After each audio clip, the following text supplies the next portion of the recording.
If there's one thing that's constant in our personal and professional lives, it's change. Chad Hymas, my guest today, is an example of how to deal with change and challenges. On April 3rd, 2001, Chad's life changed instantaneously when a falling 1-ton bale of hay broke his neck, leaving him a quadriplegic. Doctors said he would never walk again and that for the rest of his life, he would be confined to a wheelchair. But Chad's dreams were not paralyzed that day. Chad is now a world class wheelchair athlete playing basketball, full contact quad rugby, and he races marathons.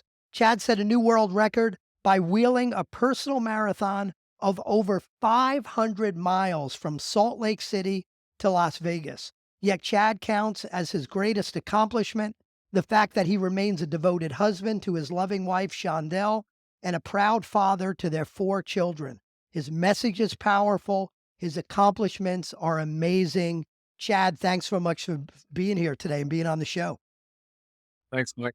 Thank you. My So, pleasure. Chad, we're going to get into your story because I tell you, I can go back and just look at your bio on your website and be inspired. So, I can't wait to talk to you for a while here. But before we do that, this show is always about creating great leadership teams, better leadership teams. What do you think in all the audiences you've talked to and the businesses that you've talked to, as well as your own business? What's the one most important characteristic of a great leadership team? As I traveled the world, I've seen some commonalities that exist amongst leadership teams that seem to rise above, overcome adversity, get through challenges versus those teams that don't. And one of the, I think probably one of the most common traits, if not the most common characteristics of a great leadership team is every individual on the team understands their individual strengths and weaknesses, and they surrender and allow other people's strengths to compensate for where maybe they might be lacking a little bit. And when teams do that, they seem to we see teams that don't have the talent, right, in playoff situations, and I'm just talking about athletics here for a minute, but the same thing applies in the professional world. When people understand their weaknesses and allow others to compensate and make up for that, as a whole, everybody seems to rise to the top and achieve championships and achieve games when the other teams might have better talent or might be smarter or wiser or more brilliant or have more strength. Strength really is in the mindset and understanding weaknesses and strengths. That's how it works for my team. And my team exists with strangers all over the world. I mean, weak physically. And so I allow other people's strengths to help me get into Ubers and to help me get into airplanes, hotel rooms, stages. And so it works out pretty good that way. So hopefully that makes sense. Understand your strengths and weaknesses I is love it, my and answer. I love the word that hit me was the word surrender, which we normally think of as that's a negative thing, we're surrendering, but part of your point is it's not. If you know where you're strong and where you don't have those strengths, surrender some of that stuff to the folks that love doing the stuff you hate or can do the things you can't do. So I love that. So thank you. Yeah. Thank you for that. So My let's get into pleasure. your story, which is so inspiring. And I want to start before April 3rd, 2001. Tell us a little bit about what you were doing before April 3rd, Sure. 2001. What were you doing in business? What was your life like then? I was the owner of a landscape development company based in Salt Lake City, Utah. My dream's always been to be a farmer. So Shondell and I had purchased some ground about an hour due west and south of Salt Lake City. And we were building our dream there of having a ranch, raising horses and elk. And I used a construction company to be the fuel behind that dream. We had 2 boys. Ace was 3 and Kai was 1. And Shondell and I had been married for 6 years. And so, you know, I'm not going to say that life was grand. I guess whenever you go through a trauma or go through adversity, you always look back and think, man, life was the best. And what? I'm sure life had its ups and downs prior to the accident that rendered me to the situation that I'm in today, but not really much different than the challenges that I face today. But that said, prior to that, I was a contractor raising 2 little boys, and Shondell and I were living this dream. And that was my ambition. That was my goal, was to be a farmer and to be a rancher and live out on several thousand acres and have a ranch. So then one day that all changed. So tell us a day. Yeah, I mean, it was a Tuesday. It was April 3rd, 2001, and I was just getting a cruise going in the morning, and my phone rang. It was Shondell, and she had told me that the youngest boy, the 1-year-old, had just taken his first couple of steps, and she asked if there's any way that I could, get home a little bit earlier for the day to spend some time with her and the 2 boys and play some ball. Basketballs are kind of our passion, and so I've got a little hoop in the garage, and so I arranged for me to get out of there early and put the superintendent in charge of all the crews, and I left, and I decided to stop by the farm on the way home to get my chores done and get all the animals fed. Hopped onto a backhoe, and I loaded up a bale of hay like you were talking about. That bale weighs more than most SUVs. Have to have equipment for that, and I lifted the bale up 15 feet to put it in the feeder, and I saw a problem that afternoon, and the problem was really just right in front of my face. I mean, it was an obvious problem.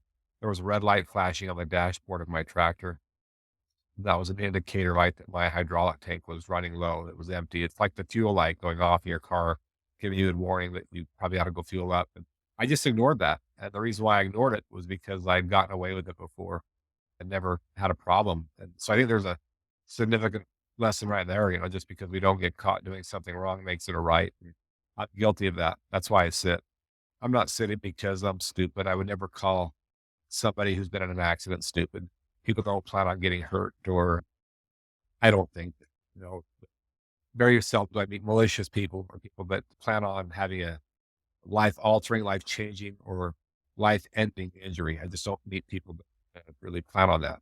I think if we knew that in advance, we wouldn't go show up to work. If we knew that in advance, we wouldn't get on the tractor. And so I ignored the red light. Bale of hay flipped over because there wasn't enough oil in the hoses to hold it in place, and it landed directly on my head, punched it to the steering wheel, and the shaft went through my mouth, breaking. It's all been redone. It broke everything out in my mouth, broke all the bones in my neck. There's a scar right there on my neck, right here, and it goes all the way down to my breast line. Broke all the bones in my neck and some ribs, and severed 95% of my spinal cord. And that's where my new life was to begin. I woke up a few months later, and that's when my dad asked all the doctors to leave the room, and he would share with me some news. And some of that was positive, and some of that was news that I didn't expect to hear. So you said a few months later, was it like an induced coma for that long or? No, no, it wasn't induced. I mean, I wasn't brain dead. They knew that just by my response to some tests, but it was uninduced. Yeah, long nap, very long So nap. from that point, what was recovery like? And with special attention to kind of help us understand your mindset during the recovery. Yeah. I guess the good news that Pop shared with me, he didn't want me to be a stat. He was very, very protective of that. This was hard on I heard a lot of people when I made that choice, and not just myself. I mean, I could deal with this. I think the challenge is that I think also often we injure or hurt a lot of other people when we make poor choices, and I did that as well. My father would be one of those. And not that he was disappointed, it hurt him to the core. I mean, my dad and I are close. It saddened him. Those of you that have children, how would you like to see one of your children laying flat on their back in a bed, unable to move their body, young, vibrant, building dreams, out of nowhere, you know, the diagnosis is that they're never going to be able to move 95% of their body again. That's a pretty tough thing to take as a parent. And I would think that most of us, I know I would want to switch my kid places. And my dad couldn't do that. And so he simply came into the room. Think about the guts that this guy has. He walks into the room and he asks everyone to leave. And he tells me the good news is that not that I was alive. He said that everybody breathes air. Meets a lot of people that rob air too. They just go through the motions. My dad wanted me to have more intention in my life. And he hadn't shared with me the bad news yet. So he's prepping me for this. He just wanted me to have more passion for people, more purpose in my farming ambitions, and more perspective on some of the challenges that I would be facing in my life. So those are the 3 Ps that he gave me. He just wanted me to have passion for my family, for people, purpose in what I was doing, and perspective on adversity. And then the other part of the good news was the doctors fixed all this. They fixed all this using titanium. And then my dad gave me some tough news, and that news was that I did lose my feet. I lost my legs. I lost my midsection. I lost my stomach muscles. I lost 2 out of my 3 chest muscles, and I lost complete use of my fingers and my hands, and most of the strength use of my arms. The movement that I had is strictly biceps and shoulders. I don't have any triceps, so I can't raise my hand in the air when it's in a position to raise. I just can't. So that's where my new life was to begin. And then he asked me to do 5 things.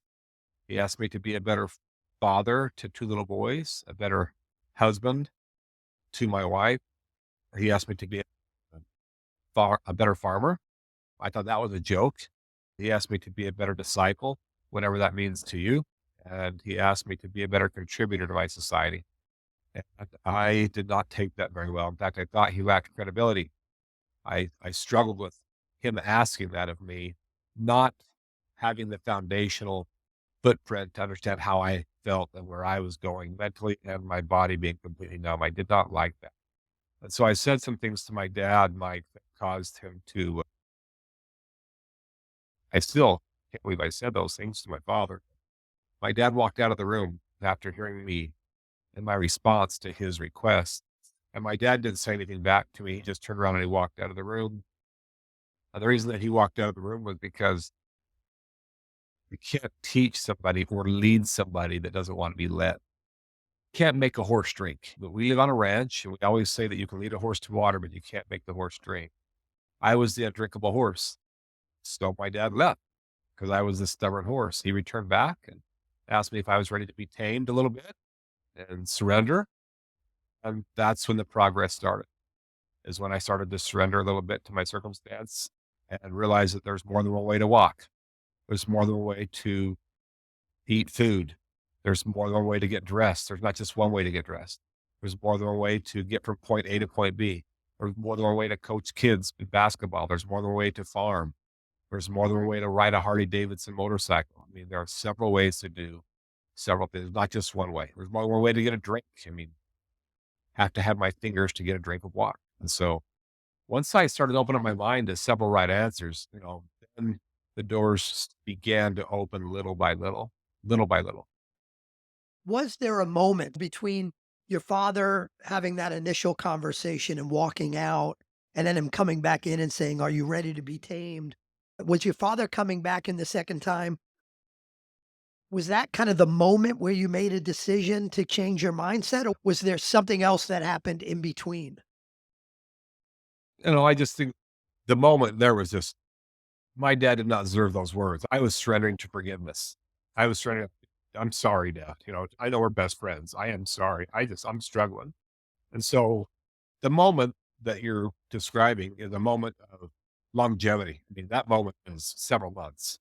There's not just one specific, hey, in a matter of a flash, or a matter of a millisecond or second, okay, my mindset switched and I'm going to get after this. That's not it at all. The moment is really, Dad, we should start with, I'm sorry. I'm struggling and I need you to know this. And he was struggling too. There's a lot of power in that, to struggle together instead of struggling separately, and to know that you're not alone. And when you're not alone, takes half the burden off, at least. The more me being negative like that, my dad was not about to let my wife in the room or 2 little boys. 'Cause my bad attitude could affect, the ripple effect. So my dad said, I'm not going to let all the people in the waiting room in to see you because your coarseness could affect them. So I'm just asking you for the time being to stop thinking about yourself while it's easy to do that, and think about others, because you could really help a lot of people right now that are hurting because you're hurting. And the way that they look upon you and your aurora, your light, your countenance could affect their recovery of what they're going through, because they're all sad about your injury. And he was talking about my wife and my kids. And, am I going to be angry? Am I going to push her away? Am I going to ask for a divorce? Am I going to not want to be a dad anymore? Am I going to kick my mom out of the room? Am I going to tell my grandparents to leave? What's Chad's reaction going to be the second that I get to see them after waking up? And so he was trying to, my dad knows my greatest weakness is pride. And I like to work. I love to work.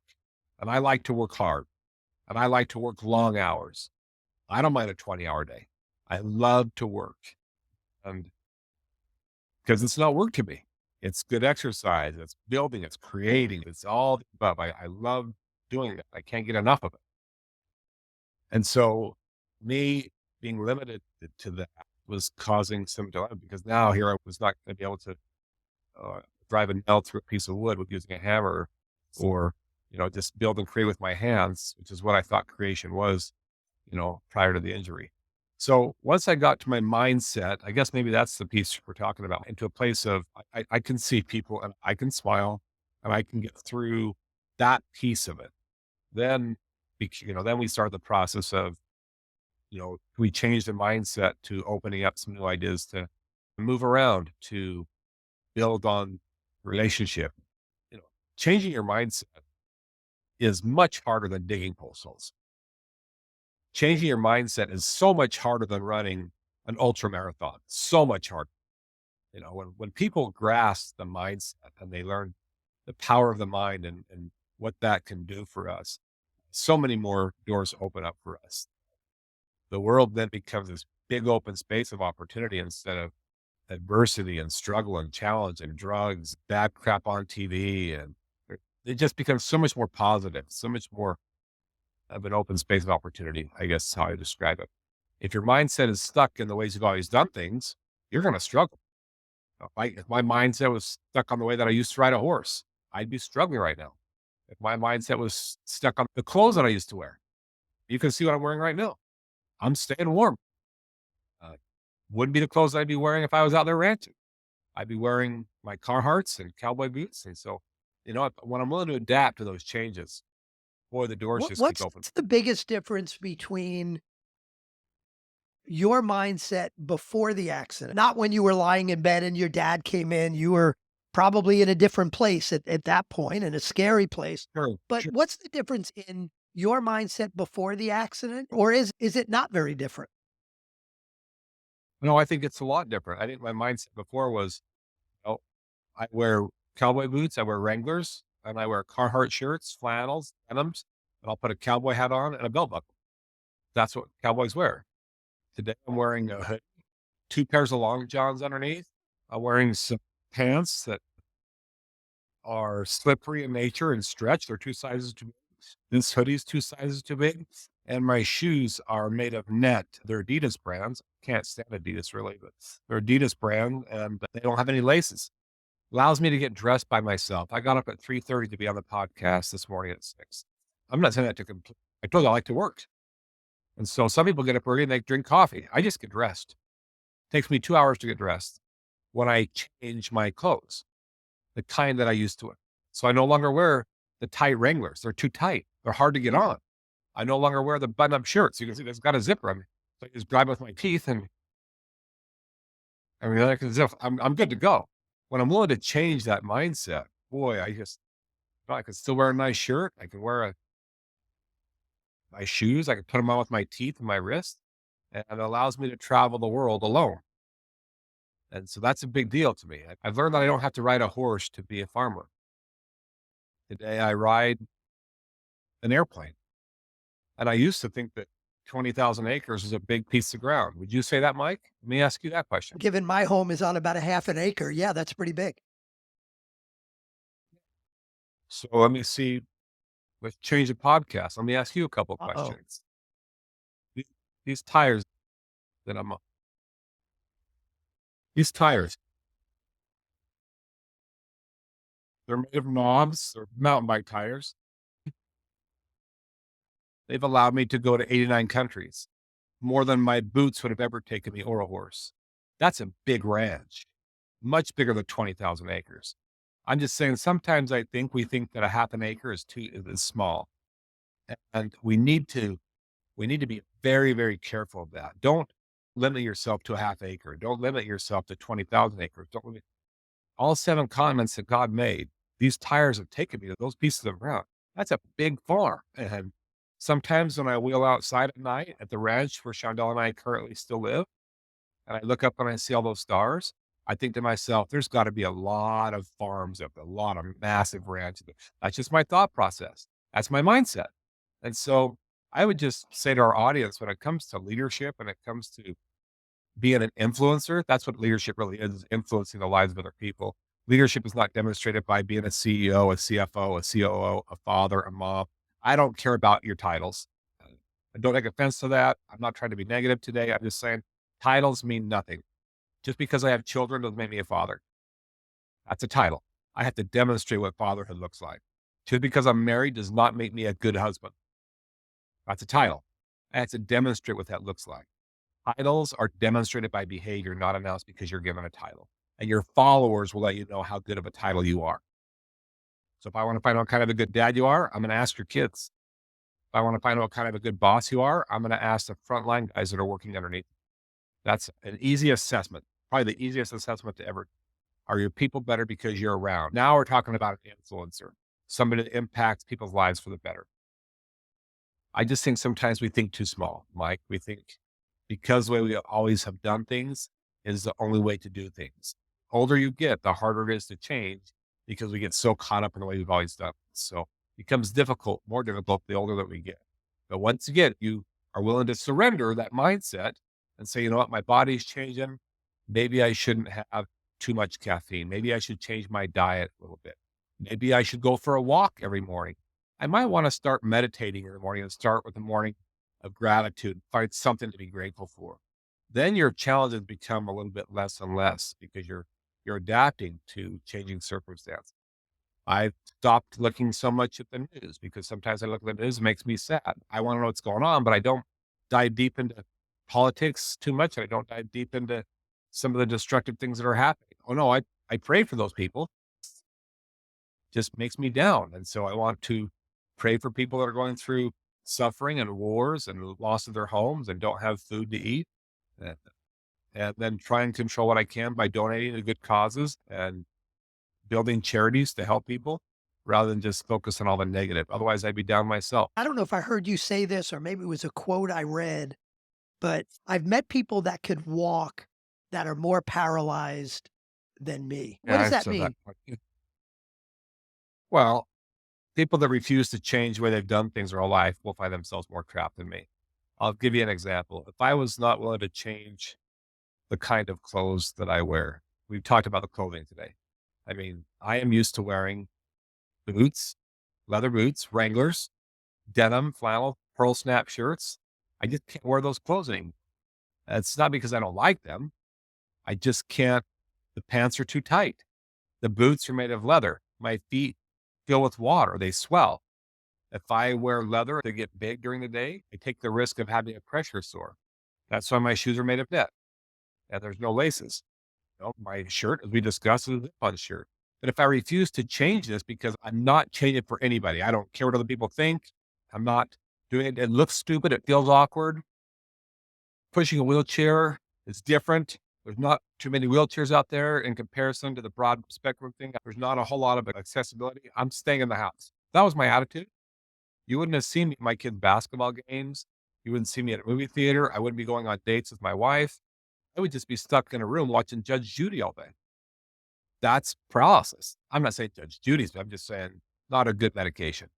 Best medication for me is to get out and spend time with people and try and help people through their challenges. I mean, I'm not against prescription medication. I'm just saying if you want to medicate yourself, go find someone to serve. It doesn't take away your problems. I'm still paralyzed. It doesn't give me time to think about it. That's a great medication right there. I do not have time to think about it. I got a very busy day today. I just don't have time to think. Best thing is when you're thinking about other people, your focus tends to move away from yourself. It's an awesome, awesome remedy for becoming a better influencer and making people around you better because you exist, because you're part of the team. You brought up teams earlier. Are people better because you're part of the team or are they not? Is my family excited for me to be here for Christmas this holiday season or would they rather have me gone? Am I contributing to the team and helping them better with some of my strengths or am I not contributing to the team? I should ask myself that every day. And I think everybody should ask themselves, are people better genuinely because of your work, because of what you do, or are they not? And if the answer is the alternative, they're not, maybe there's some things you can change. That's what I mean by that comment. People that aren't willing to change, they're going to find themselves so trapped that they're going to be in a dark abyss they can never climb out of. And we see that right now, especially in youngsters, they're caught up. They get so stuck that they feel like there's no way out.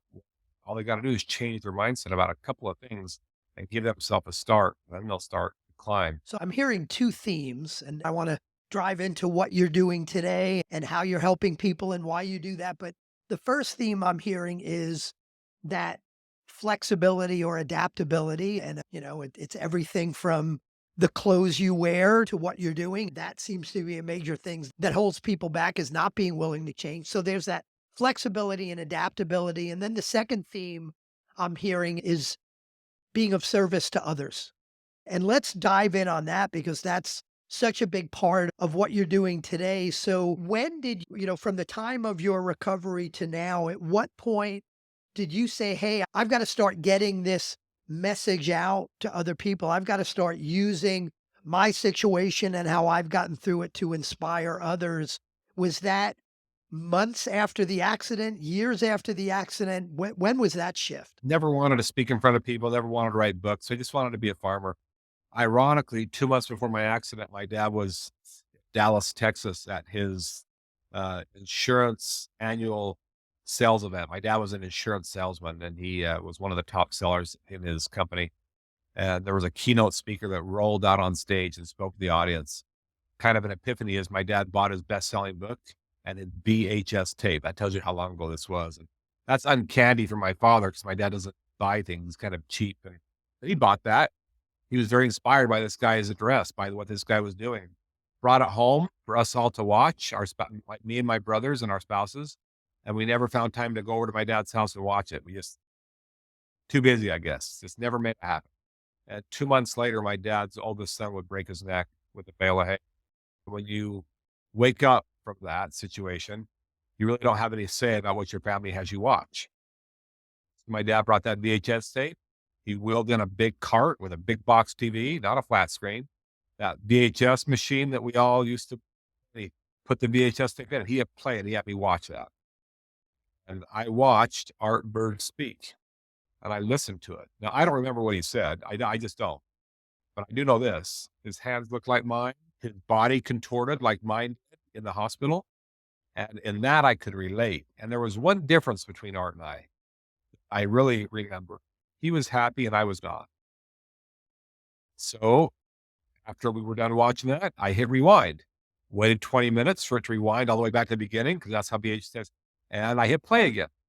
And I watched that over and over and over again to where I needed more. Now, this is where it gets kind of cool. My dad called up Art Berg's office, just so happened to be in Utah, and he bought everything that Art had. He bought all of his tapes, he bought his books, he bought a poster, he bought everything. It was shipped to us the next day, Mike, by Art himself. Wow. So I get visit from Art himself in my hospital room, and he puts down the bag of goodies that he brought for me, and he begins to transfer himself from his wheelchair to my bed, undresses, not because he's a pervert. He was teaching me that it was possible. And I started to follow him, not on social media. It didn't exist back then. I found out that he was a speaker. So now you're seeing where this got. I thought he was the Hall of Fame speaker. He was the incoming president to the National Speakers Association, one of the top 20 speakers in the world. This guy was phenomenal. And we became friends. He came out to the elk ranch, brought his wife and kids. I went over to his house several times. And then he flew Shondell and I to Hawaii to the National Speakers Association workshop because he was speaking at the Pro Bowl. Baltimore Ravens won the Super Bowl that year. Ray Lewis, it was Ray Lewis's first year, rookie year in the NFL. And Art was a consultant for the Ravens. And so he had a Super Bowl ring. He was a consultant that year. And we got to go and see Art speak to the Pro Bowl teams and speak at the NSA workshop. That was February 16th, 2002. We got home on February 18th, 2002. And on February 19th at 6:00 in the morning, my phone rang. My wife answered it for me because my hands didn't work very well. And I didn't know how to really, she picked up the phone and it was Donnie. It was Art's secretary. And Art had passed away in his sleep that night. And that was the most devastating loss that I think I had ever experienced up until that point in my life. And I was at a loss. I mean, here I was making progress, and I just found out the guy that was teaching me all this and helping me to figure out how to be a farmer, not a speaker, just to be a good father and to be a good husband and to figure out a way through life. He's now gone. He's dead. He died. I went out and I started wheeling down the farm and wheeling down the roads, and it hit me. I wonder if some empty shoes could be filled. And so I got after it real quick in honor of art. And that happened 22 years ago. And I've been traveling ever since. That's incredible. That's incredible. And I'm a member of NSA, so I know what it means to be a Hall of Fame speaker. Most people listening probably don't know what that is. And now you are a Hall of Fame speaker. Describe what that is and how you become a Hall of Fame speaker. I think it's just probably a title, maybe. And I'm not saying that doesn't carry any credibility, or I'm just saying that your peers vote, and there's as many as five. Some years there's only two or three that are inducted into the Speaker Hall of Fame. There's currently 83 people that are alive that are members of the Speaker Hall of Fame. And yeah, it's done every year at the national event or national convention, usually in Yeah, it's a July. heck of an honor. I've been at the ceremony the last couple years, so I know it's a big honor. Tell us about the Royal Creek Ranches. What's that all about? So that's the dream that I was building. After I was injured, that was put on halt because I was trying to figure out other things.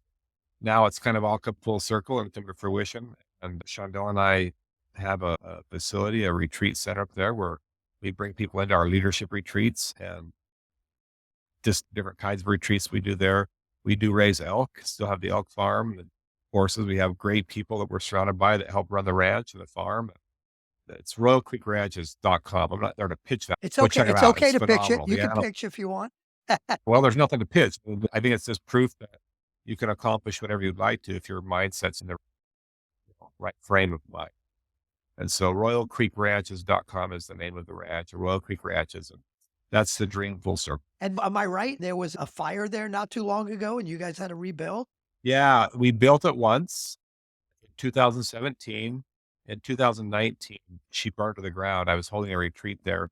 There was a fire that started in the fireplace in the flue, and it burned the whole thing to the ground. That building was built again. We rebuilt twice the size and bigger and better. And it was just completed 43 days ago. And so we started back up again. So Phoenix rising out of the It ashes. seems like that's your theme to the universe. Don't screw with Chad, or he's going to come back even stronger than he was before. I don't know about that. Well, as we kind of start to wrap up, and maybe this is a way to summarize everything. I coach leadership teams, I coach leaders, and you see leaders all the time. And we've both probably seen things that are, at least from the outside in, seemingly a lot smaller than what you've been through, just hold people back and become real obstacles. And for folks that are listening that are quote unquote paralyzed by an obstacle right now, what's the one most important message you have, or the one most important thing they ought to do to kind of just start moving forward again? I think you just said it in your question. You got to start. I mean, you've got to start somewhere. You got to start. You can, well, that's one button at a time, one shoe at a time, changing your diet. I mean, I watch what I eat. I watch how much I eat because other people lift me up every day to get me into airplanes and Uber vehicles, complete strangers, right? And so you nailed it. You have to start, and you have to have that desire to start. Start somewhere. And I'm not traveling the world because of money or because of strength or because I'm better than anybody. I'm traveling because of what I believe. So you have to have that belief that, I guess I would call it hope. I would call it hope. I have hope that for everything that I do know, there's so much more that I don't, and tomorrow is going to be a better day. I have the hope that for everything that I know in my mind as a leader and as an influencer and as someone that reads books and studies and spends a lot of time in the office researching and studying, for everything that I think that I know, there's so much more that I don't know. And because of that, tomorrow is going to be a better day. And I think that people can have that desire to start and to have that hope. I think that's a great place to begin from. What a strong foundation. I just came up with the name of your next book, Chad. It's Hope is a Strategy. There you go. There you I go. love that. Yeah, that's Chad, great. thank you so much for sharing your story. This will be in the show notes, but tell us a little bit more about where people should go to find you, whether they're looking for a speaker or they want to become better leaders and hit the Royal Creek Ranches. And you gave us the website for that. But where should people go if they want to find out more about you? I think probably just Googling my name on the screen there, just Chad Hymas, Chadhymas, and things will pop up there. Yeah, you'll see they made some movies on our story, and there's tons of videos there that have been done and taken of Shondell and I and kind of our life story. We've been on some TV shows as well where they ask us some of these questions. I think that if people want to find more, even help their kids, I love spending time with kids and developing leaders and kids. Be good to share with Yeah, your and if you family. just need a few minutes and you want to be inspired, go to his homepage and just look at the about video on there. That in itself is incredibly inspiring. But Chad, thanks so much for doing this. I My always say pleasure. at the end of this, if you want to get great company, you've got to have a great leadership team. And Chad, a lot of your messages about mindset and what you've been through, I know have helped us get there. So thank you so much. Well, thank you. My pleasure. I really appreciate the opportunity.